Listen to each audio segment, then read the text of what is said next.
Metanoia ministries YouTube ചാനലിലേക്ക് ഏവർക്കും സ്വാഗതം. നമ്മൾ കഴിഞ്ഞ എപ്പിസോഡുകളിലൊക്കെ പിശാചിനെക്കുറിച്ച് മുഖവരയായി പറയുകയായിരുന്നു. അപ്പോഴേ നിങ്ങൾക്കിങ്ങനെ ഒരു ചോദ്യം നിങ്ങളുടെ മനസ്സിൽ വരും.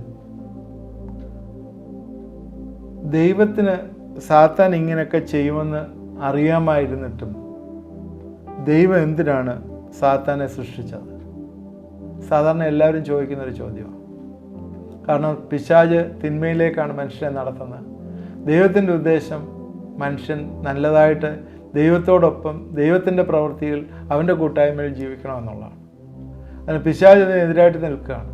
അത് എന്തിനാണ് ദൈവം ഈ സാത്താനെ സൃഷ്ടിച്ചത് എന്നുള്ള ചോദ്യം പലരും ചോദിക്കും. അല്ലെങ്കിൽ ഇങ്ങനെ വേറെ രീതിയിൽ അതിനെ ചിന്തിച്ചാൽ, did God knows that Satan would rebel? ദൈവം സാത്താന് എതിരായിട്ട് പ്രവർത്തിക്കും, ദൈവത്തിനെതിരായിട്ട് സാത്താൻ പ്രവർത്തിക്കുമെന്ന് ദൈവത്തിന് അറിയത്തില്ലായിരുന്നോ എന്നുള്ളൊരു ചോദ്യം. തീർച്ചയായും ദൈവത്തിന് അറിയാമോ പിശാച് ദൈവത്തിനെതിരായി പ്രവർത്തിക്കും എന്ന് ദൈവത്തിനറിയാം. കാരണം ദൈവം സർവജ്ഞാനിയാണ്.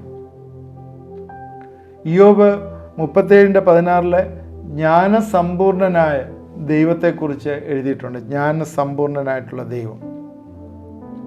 സങ്കീർത്തനം 139:2 മുതൽ ഉള്ള കാര്യങ്ങൾ, 2 മുതൽ 4 വരെയുള്ള വാക്യങ്ങൾ സകലത്തെയും അറിയുന്ന ദൈവത്തെക്കുറിച്ച് പറയുന്നു. ഞാൻ ആ വാക്യങ്ങളൊന്നും വായിക്കുന്നില്ല. സകലതും അറിയുന്നവനായിട്ടുള്ള ദൈവം.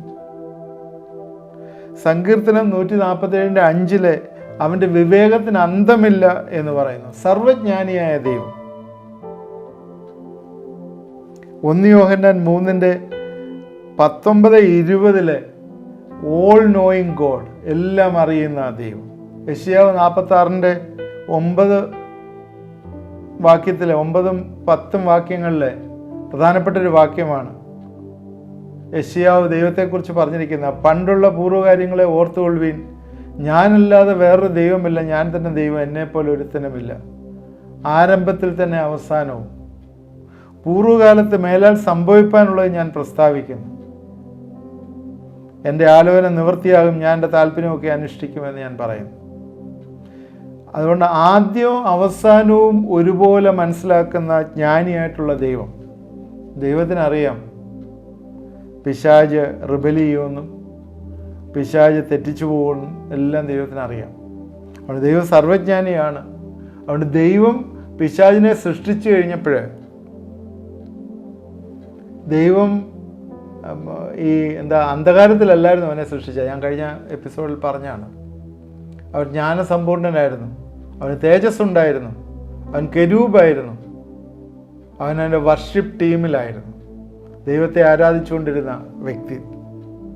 ആ ഏഞ്ചലിക് ആയിട്ടുള്ള ആ വലിയ കെരൂബാണ് നിഗളിച്ച് പോയതെന്ന് കാണുന്നു. അതുകൊണ്ട് അന്നേ ദൈവത്തിന് അറിയാമെങ്കിൽ, നിഗളിച്ചു പോകുന്നു എന്ന് ദൈവത്തിന് അറിയാമെങ്കിൽ ആ കെരൂബിനെ സൃഷ്ടിക്കാതിരുന്നാൽ പോരെ എന്ന് നിങ്ങൾ ചോദിക്കും. അത് നല്ലൊരു ചോദ്യമാണ്. ദൈവത്തിനറിയാം, ആദ്യവും അവസാനവും അറിയാം, ആരംഭവും അറിയാം, അവസാനവും അറിയാം. എങ്കിൽ എന്തുകൊണ്ട് ദൈവം അന്ന് ആ കെരൂബിനെ സൃഷ്ടിക്കാതിരുന്ന് എന്തുകൊണ്ട് സൃഷ്ടിച്ചു എന്നുള്ള ചോദ്യം. ദൈവം എല്ലാത്തിനെയും, ഈ ലോകത്തിലുള്ള ജീവജാലങ്ങളെയും ബാക്കിയുള്ള യൂണിവേഴ്സിൽ, കോസ്മോസിലുള്ള സകലത്തെയും ദൈവം സൃഷ്ടിച്ചതാണ്. God created everything.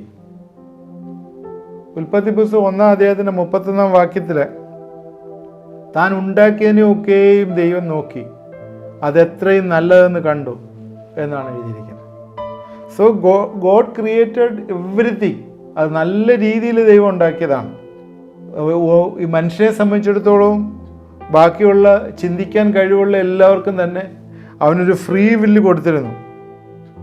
ദൈവത്തിൻ്റെ ഒറിജിനൽ പ്ലാനിൽ ഈ കെരൂബ് അല്ലെങ്കിൽ ഈ ലൂസിഫർ എന്ന് പറയുന്ന കെരൂബ് ഒരിക്കലും തന്നെ അവൻ്റെ ഫ്രീ വില്ലിൽ അവൻ റിബൽ ചെയ്യുന്ന ഒരാളല്ലായിരുന്നു. നേരത്തെ പറഞ്ഞാൽ അവൻ്റെ വർഷിപ്പ് ലീഡറായിരുന്നു. ദൈവം സാത്താനുള്ള പാപത്തെ സൃഷ്ടിച്ചിട്ടില്ല. ദൈവം സാത്താനായിട്ടുള്ള കെരൂബിനെ സൃഷ്ടിച്ചു എന്നുള്ളതാണ്. കാരണം അവൻ പ്രൈഡായി, നേരത്തെ നമ്മൾ പറയാം, അവൻ പ്രൈഡായി, അവനെ നിഗളിച്ചു എന്നാണ് പറഞ്ഞത്. നിഗളം അവനിലേക്ക് വന്നു കഴിഞ്ഞപ്പോഴത്തേക്ക് അതിന് അടിമയായി തീർന്നപ്പോഴത്തേക്ക് അവനെ അവിടുന്ന് മാറ്റി അന്ധകാരത്തിലേക്ക് മാറ്റി എന്ന്. യാക്കോബിൻ്റെ പുസ്തകം 1:13 ദൈവം ഒരിക്കലും ദോഷം കൊണ്ട് ആരെയും പരീക്ഷിക്കുന്നില്ല. അപ്പോൾ ഒന്നാമത് ദൈവമാണ് അവനെ ലൂസിഫറിനെ സൃഷ്ടിച്ചത്. അവൻ്റെ സ്വയ ഇച്ഛ അവനുണ്ടായിരുന്നു. അവൻ നിഗളത്തെ തിരഞ്ഞെടുത്തു. അവൻ്റെ ഫ്രീ വില്ലുകൊണ്ട് അവൻ പാപത്തെ തിരഞ്ഞെടുത്തു. അതുകൊണ്ട് അവൻ അന്ധകാരത്തിലേക്ക് മാറി എന്ന് കാണുന്നു. ദൈവത്തിൻ്റെ സോവർണിറ്റി, രണ്ടാമത് ദൈവത്തിൻ്റെ സോവർണിറ്റി അവൻ്റെ പരമാധികാരമാണ്. ദൈവത്തിൻ്റെ പദ്ധതി, പരിശുദ്ധമായ പദ്ധതി സാത്താൻ്റെ ഈവിൾ പ്ലാനിൽ കൂടി നടക്കുന്നു. അതും വേറൊരു വിഷയമാണ്, ഒരു ഡിബേറ്റിനുള്ള വലിയ വിഷയമാണ്. സാത്താൻ്റെ ചില ഈവിൾ പ്ലാനിൽ കൂടി ദൈവത്തിൻ്റെ പരിശുദ്ധമായ പദ്ധതി നിറവേറ്റപ്പെടുന്നു എന്ന് നമ്മളെ കാണും.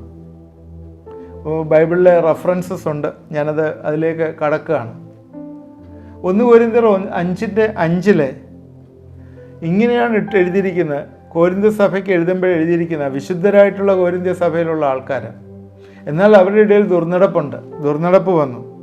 അപ്പോഴെഴുതിയിരിക്കുന്ന 1 കൊരിന്ത്യർ 5:5 എഴുതിയിരിക്കുന്നത് ഇങ്ങനെയാണ്: ദുർനടപ്പ് ചെയ്യുന്നവനെ ജഡസംഹാരത്തിനായി സാത്താനെ ഏൽപ്പിക്കണം. ആത്മാവ് പറയുന്നതാണ്, അവൻ്റെ ആത്മാവിനെ റിഫൈൻ ചെയ്യാനായി ജഡസംഹാരത്തിനായിട്ട് ദുർനടപ്പ് ചെയ്യുന്നവനെ സാത്താൻ ഏൽപ്പിക്കുക എന്ന് 1 കൊരിന്ത്യർ 5:5 പറയുന്നു. അതുപോലെ തന്നെ വേറൊരു ഭാഗത്ത് പറയുന്നു, 1 തിമോത്തി 1:20 ഹുമനിയോസിനെയും അലക്സണ്ടറെയും അവർ ദൂഷണം പറയാതിരിക്കാൻ പഠിപ്പിക്കേണ്ടതിന് സാത്താനെ ഏൽപ്പിച്ചിരിക്കുന്നു. ഇവിടെ എല്ലാം സാത്താന് വിശുദ്ധന്മാരുടെ ജീവിതത്തിലും ഒരു റോൾ കൊടുത്തിരിക്കുക. അതാണ് പരിശുദ്ധമായ പദ്ധതി. ദൈവത്തിൻ്റെ പരിശുദ്ധമായ പദ്ധതി സാത്താൻ്റെ ഈവിൾ പ്ലാനിൽ കൂടി നടത്തുന്നു എന്നുള്ളത്, അത് ദൈവത്തിൻ്റെ സോവർണിറ്റി, നമുക്ക് ചോദ്യം ചെയ്യാൻ പറ്റത്തില്ല. അതിൻ്റെ പരമാധികാരമാണ്. ദുർനടപ്പ് ചെയ്യുന്നവരെ ശിക്ഷയ്ക്ക്, ബാലശിക്ഷ എന്ന് വേണമെങ്കിൽ പറഞ്ഞു, അങ്ങനെ നമുക്ക് പറയാം, അവരെ സാത്താനെ ഏൽപ്പിക്കുന്നതായി കാണും. മൂന്നാമത്തെ ഒരു കാര്യം, എന്താണ് ദൈവം സാത്താനെ സൃഷ്ടിച്ചതെന്നുള്ള ചോദ്യത്തിനൊക്കെയുള്ള ഉത്തരമായിട്ട് പറയുന്നതാണ്. ദൈവത്തിൻ്റെ രക്ഷണ്യ പദ്ധതിയുണ്ട്, മനുഷ്യനെ വീണ്ടെടുക്കുന്നത്. നേരത്തെ പറഞ്ഞു, ദൈവം ആദ്യമാണ്, അവസാനമാണ്. ദൈവം എല്ലാം അറിയുന്ന ദൈവമാണ്, അത് നമ്മൾ പറഞ്ഞാണ്. ദൈവത്തിൻ്റെ രക്ഷണ്യ പദ്ധതി അനന്തതയിൽ ആരംഭിച്ചതാണ്.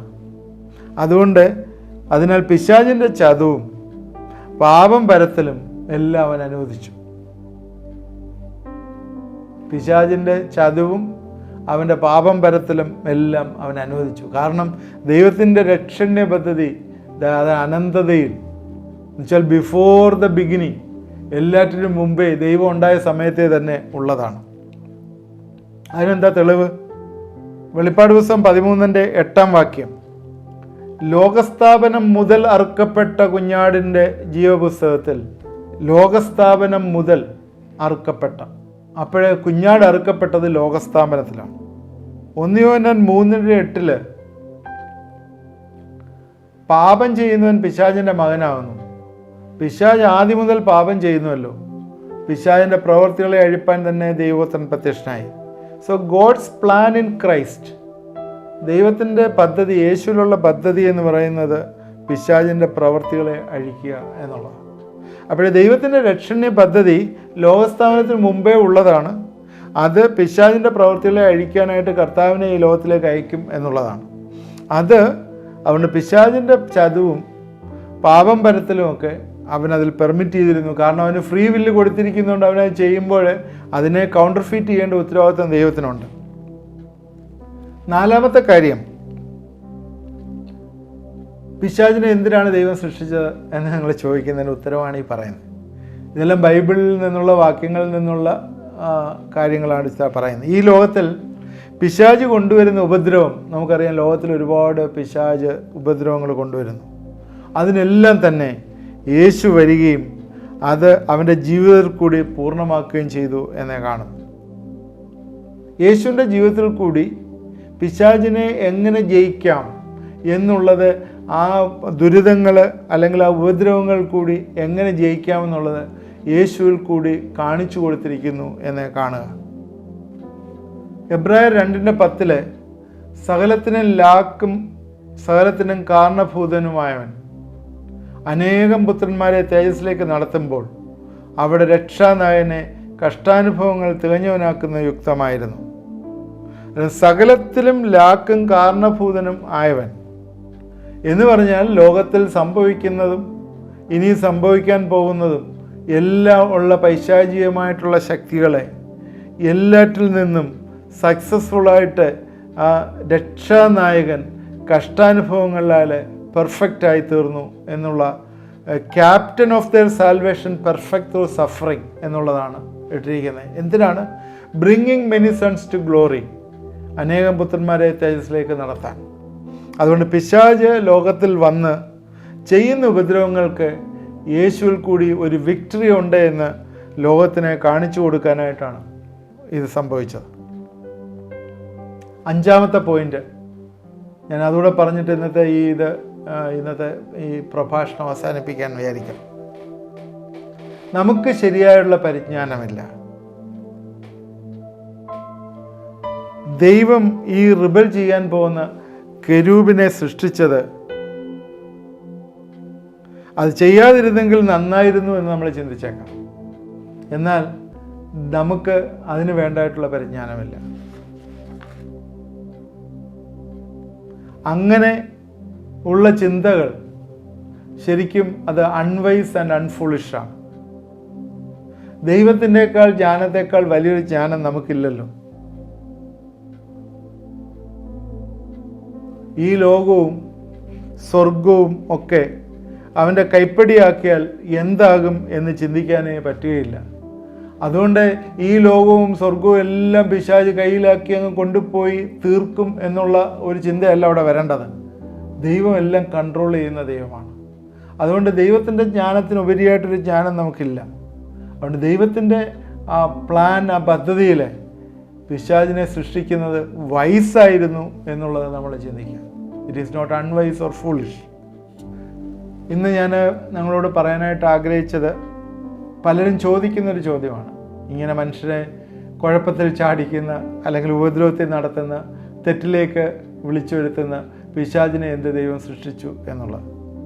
നേരത്തെ പറഞ്ഞു, മനുഷ്യനെ എല്ലാം ദൈവമാണ് സൃഷ്ടിച്ചത്. ലോകത്തെ മുഴുവൻ സൃഷ്ടിച്ച ലോകത്തിലുള്ള സകല ബിലോങ്ങിങ്സും എല്ലാത്തിനും ദൈവമാണ് സൃഷ്ടിച്ചത്. ദൈവം സർവജ്ഞാനിയാണ്, അതുപോലെ സകലവും അറിയുന്നവനാണ്. അവൻ്റെ വിവേകത്തിന് അന്തമില്ല. അവന് ആൽഫയും ഒമേഗയുമാണ്, ആദ്യവും അന്തവുമാണ്. അവന് പിശാചിനെ സൃഷ്ടിച്ചത് പിശാചായിട്ടല്ല സൃഷ്ടിച്ചത്. അവനൊരു കെരൂബായിട്ട് സൃഷ്ടിച്ച് ദൈവത്തിൻ്റെ വലിയ പർപ്പസിന് വേണ്ടിയാണ് സൃഷ്ടിച്ചത്. അവന് ഫ്രീ വില്ലുണ്ടായിരുന്നു. ആ ഫ്രീ വില്ലിൽ അവൻ തിരഞ്ഞെടുത്തു. പാപത്തെ തിരഞ്ഞെടുത്ത് അന്ധകാരത്തിലേക്ക് പോയത് അവൻ്റെ ഉത്തരവാദിത്വമാണ്, ദൈവത്തിൻ്റെ ഉത്തരവാദിത്വമല്ല. എന്നാൽ അതിന് തന്നെ ഒരു മാർഗം, ദൈവം സർവജ്ഞാനിയായതുകൊണ്ട് ദൈവം അതിൻ്റെ ആ പരമാധികാര്യത്തിൽ ആ പരിശുദ്ധ പദ്ധതിക്കെതിരായിട്ട്, ആ ഈവിൾ പ്ലാനെതിരായിട്ട് ദൈവം അത് പ്രയോജനമായിട്ട് തീർക്കുന്നതായിട്ട് കാണുന്നു. ഒന്ന് ചാസ്റ്റിസ്മെൻറ്റ് അല്ലെങ്കിൽ ബാലശിക്ഷ വിശ്വാസികളെ ചിലതിൽ കൂടി കടത്തിവിടുന്നു, പിശാചിൻ്റെ ചില പരീക്ഷണങ്ങൾ കൂടി കടത്തിവിടുന്നു. രണ്ടാമത് ദൈവത്തിൻ്റെ രക്ഷണ പദ്ധതി. മൂന്നാമത് ദൈവത്തിൻ്റെ രക്ഷണ പദ്ധതി പിശാചിൻ്റെ ചതവും പാപപരത്തിലും എല്ലാം അവനെ അനുവദിച്ചു. കാരണം ലോകസ്ഥാപനത്തിന് മുമ്പേ കർത്താവ് അറുക്കപ്പെട്ടു എന്നുള്ളതുകൊണ്ട് ദൈവത്തിൻ്റെ പദ്ധതിയായിരുന്നു. ഈ ലോകത്തിൽ പിശാച് വരുന്ന ഉപദ്രവങ്ങൾക്ക് നമുക്ക് സഹിക്കാനുള്ളത് പറ്റുന്നതാണ് എന്ന് യേശുക്രിസ്തു ഈ ലോകത്തിൽ വന്ന് മരിച്ച് ആ കഷ്ടങ്ങൾ കൂടി തികഞ്ഞവനായി അനേകം ആളുകളെ മഹത്വത്തിലേക്ക് നടത്തിയതിൽ കൂടി നമ്മളെ മനസ്സിലാക്കി തന്നു. അവസാനം പറഞ്ഞ് നമുക്ക് ഇതറിയാനുള്ള പരിജ്ഞാനമില്ല. കാരണം ദൈവം ജ്ഞാനസമ്പൂർണനായിട്ടുള്ള ദൈവമാണ്. അവന് ആ കെരൂബിനെ ഉണ്ടാക്കി, അത് ചെയ്യുമായിരുന്നു അല്ലെങ്കിൽ അത് ലോകത്തെ മുഴുവൻ അങ്ങ് ഇല്ലാതെയാക്കി കളയും എന്ന് ദൈവത്തിന് ചിന്തയില്ല. കാരണം ദൈവം സർവശക്തനാണ്, സർവജ്ഞാനിയാണ്, എല്ലാത്തിൻ്റെയും മീതെ ദൈവം ആയിരിക്കുന്നു. ഇങ്ങനെയുള്ള ചില സംശയങ്ങളെ നിങ്ങൾക്ക് ദൂരീകരിക്കാൻ വേണ്ടിയാണ് ഇത് പറഞ്ഞത്. എന്തിനാണ് ഇതൊക്കെ സംസാരിക്കുന്നത് വെച്ചാൽ, ഇന്നും ഈ പിശാചിനെ ഇങ്ങനെ കറങ്ങിക്കൊണ്ട് നടക്കുക. അവൻ്റെ ഒരു കാര്യം തന്നെ കറക്കമാണ്. ഇന്ന് കറങ്ങിക്കൊണ്ടിരിക്കുന്ന നമ്മുടെ തലമുറകളെയൊക്കെ നമുക്ക് കാണാം, പിശാചിൻ്റെ വഴികൾ കൂടി ജീവിക്കുന്നു. അതുകൊണ്ട് എനിക്ക് നിങ്ങളോട് പറയാനായിട്ടുള്ളത്, ഈ കർത്താവിങ്കൽ കൂടിയുള്ള വാക്തത്വവും കർത്താവ് നമുക്ക് തന്നിരിക്കുന്ന വിക്ടറിയും നമ്മൾ ഏറ്റെടുത്താൽ ഈ പൈശാചിക ശക്തിയിൽ നിന്നൊക്കെ നമുക്ക് വിടുതൽ പ്രാപിക്കാനായിട്ട് പറ്റും. യേശുക്രിസ്തു അനേകം ആളുകളെ തേജസ്സിൻ്റെ മക്കളാക്കി മാറ്റി തേജസ്സിലേക്ക് നടത്തി, അനേകം പുത്രന്മാരെ തേജസ്സിലേക്ക് നടത്തി. എങ്ങനെയാണ്? Is perfected through suffering. യേശു നമുക്ക് ആ മാർഗം വെച്ചിരിക്കുകയാണ്. കാരണം പിശാചിൻ്റെ ട്രയൽസ്, പിശാച് ചില കാര്യങ്ങളൊക്കെ ജീവിതത്തിൽ തരുമ്പോഴേ അവിടെയൊക്കെ നമുക്ക് രക്ഷ പ്രാപിപ്പാനായിട്ട് ദൈവം ഒരു മാർഗവും തന്നിട്ടുണ്ടെന്ന് മറന്നു പോകണം. അവിടെ എൻ്റെ പ്രിയപ്പെട്ടവരെ എനിക്ക് പറയാനായിട്ടുള്ളത്, എന്നോട് ചേർന്ന് പ്രാർത്ഥിക്കുമോ? തീർച്ചയായും പൈശാചിക ശക്തിയിൽ നിന്നുള്ള വലിയ വിടുതൽ നമ്മുടെ ജീവിതങ്ങളിൽ തരും. നമ്മളൊക്കെ പലപ്പോഴും തകർന്നു പോയി എന്ന് ചിന്തിക്കുന്നവരുണ്ട്. ചില ആളുകളുണ്ട്, എന്ത് ചിന്തിച്ചാലും അതിനെല്ലാം എതിരായിട്ട് തന്നെ ജീവിതത്തിൽ കാര്യങ്ങൾ വന്നു ചേരുന്നു എന്ന് ചിന്തിക്കുന്നവർ. എന്നോട് ചേർന്ന് നിങ്ങൾ പ്രാർത്ഥിക്കുമോ? എല്ലാം ദൈവം നമ്മുടെ പക്ഷത്താക്കി തരും. ദൈവം നമ്മളോട് കൂടെ ഇരിക്കുന്നെങ്കിൽ, അല്ലെങ്കിൽ ദൈവം നമ്മുടെ പക്ഷത്തുണ്ടെങ്കിൽ നമുക്ക് ആറ് എതിര് നിൽക്കും. ദൈവം നമുക്ക് അനുകൂലമെങ്കിൽ പ്രതികൂലം ആരുമില്ല. ഒന്നിനും ദൈവത്തിൽ നമ്മളെ മാറ്റുവാനായിട്ട് പറ്റുകയില്ല. ഒരേ ഒരു കാര്യം, അവനെ മുറുകെ പിടിക്കുക എന്നുള്ളതാണ്. അവനെ നമ്മൾ വിടാതെ പിടിച്ചുകൊള്ളുക, അത്രയേ ഉള്ളൂ. ദൈവം നമ്മുടെ കൂടെ സങ്കേതവും ബലവുമായിരിക്കും. നമുക്ക് പ്രാർത്ഥിക്കാം. ദൈവമായ കർത്താവേ, പിശാചിൻ്റെ ശക്തികളെക്കുറിച്ചും അവൻ്റെ കാര്യങ്ങളെക്കുറിച്ചുമൊക്കെ ഞങ്ങൾ ചിന്തിക്കുന്ന സമയത്ത് ഞങ്ങളതിനേക്കാൾ ഉപരിയായിട്ട് പിശാചിൻ്റെ പ്രവൃത്തികളെ കർത്താവ് അഴിക്കും എന്നുള്ള ചിന്ത ഞങ്ങളെ ഭരിക്കട്ടെ എന്ന് പ്രാർത്ഥിക്കുന്നു. ലോകസ്ഥാപനത്തിനു മുമ്പേ അറുക്കപ്പെട്ട കുഞ്ഞാട്, ആ കുഞ്ഞാട് ഞങ്ങളെ വീണ്ടെടുത്തതാണ് എന്ന് ചിന്തിപ്പാൻ സഹായിക്കണമേ. എല്ലാ മനുഷ്യനും ദൈവപ്രമാണമനുസരിച്ച് പോയില്ല എങ്കിൽ അവൻ വീഴുക മാത്രമല്ല, അവനെ നഷ്ടപ്പെട്ടു പോകാനും സാധ്യതയുണ്ട് എന്ന് ദൈവവചനത്തിലുണ്ട്. അതിനാൽ ദൈവപ്രമാണമനുസരിച്ച് ജീവിപ്പാൻ കർത്താവേ ഞങ്ങളെയൊക്കെ സഹായിക്കണമേ എന്ന് പ്രാർത്ഥിക്കുന്നു. എന്നോട് ചേർന്ന് പ്രാർത്ഥിക്കുന്ന എല്ലാവരെയും നീ അനുഗ്രഹിക്കണം. പ്രത്യേകിച്ച് കർത്താവെ, ചില വിഷമതകളിൽ ഇരിക്കുന്ന കുടുംബങ്ങളിൽ വിഷമതകളിൽ ഇരിക്കുന്നവരുണ്ട്. പ്രത്യേകിച്ച് കുഞ്ഞുങ്ങളുടെ വിദ്യാഭ്യാസവുമായിട്ട് ബന്ധപ്പെട്ട് ചില പ്രയാസങ്ങൾ കൂടി കടന്നു പോകുന്നവർ, യേശുവിൻ്റെ നാമത്തിൽ അതെല്ലാം മാറിപ്പോട്ടെ എന്ന് പ്രാർത്ഥിക്കുന്നു. പല രീതിയിൽ ടെസ്റ്റുകളൊക്കെ എഴുതി, എന്നാൽ പാസ്സായില്ല, ആ ഉദ്ദേശിച്ച ആ രീതിയിലുള്ള അഡ്മിഷൻ കിട്ടിയില്ല. വിഷമതയിലിരിക്കുന്ന വ്യക്തികളെ ദൈവത്തിൻ്റെ പർട്ടിക്കുലർ പർപ്പസ്, ദൈവം നിങ്ങളെ ഒരിക്കലും ഉപേക്ഷിച്ചിട്ടില്ല.